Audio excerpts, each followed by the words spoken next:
រឿងនេះខ្ញុំមិនឲ្យថ្លោះថ្លោយទេបាទទុកចិត្តលើខ្ញុំចាស់លោកនេះ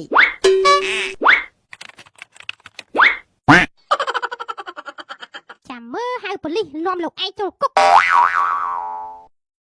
លួចឯងកោមសិន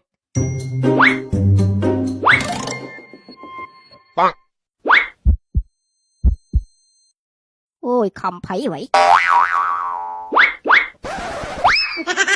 អូភ្លេចប្រាប់រឿងសំខាន់ទៅកាន់លោកនេះមួយទៀតហាអេដាអាយកូមជួយផងបងថម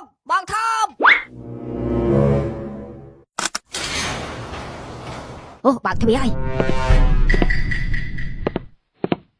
អាបាច់បានទៅជាប់នៅខាងក្នុងមួយក្មេងដែរអាសក់លឿងរត់ចេញបាត់ហើយដឹងរត់ចេញតាមណាដែរវាបិឆោតខ្ញុំឲ្យចូលក្នុងវាចេញកង់តាក់បាត់ខ្ញុំតែម្ដងយ៉ាប់ណាស់គាត់អាក្មេងច្បក់ប៉ុណ្្នឹងសោះមើលបានដែរភ្ជាប់ទៅប៉ូលីសធ្វើមិនទេនេះ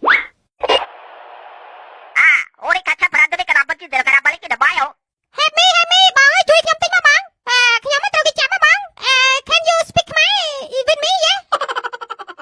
អាចទៅបែយកកាបឡងអញដល់ប្រកាន់ទៅដល់គាត់បាល់គេបាក់តែទៅចូលដល់ក្រុមពួកគេដែររកផ្លូវចេញអត់ឃើញសោះយើងនឹងចាប់ឯងឲ្យបានទីបំផុតយើងចាក់ឯងបានហើយឯងគឺជាបិសាច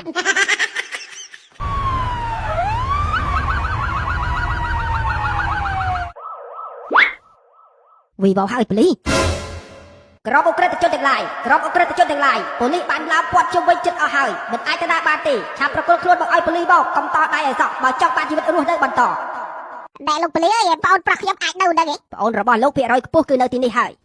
យើងផ្ដល់ពេលវេលាឲ្យក្រុមអក្រិតជន5នាទីបើនៅតែមិនព្រមចោះចាញ់ទៀតយើងនឹងសម្រាប់ចូលហើយហាឡូប៉ូលីសឡាវព័ទ្ធកន្លែងយើងបាត់ហើយ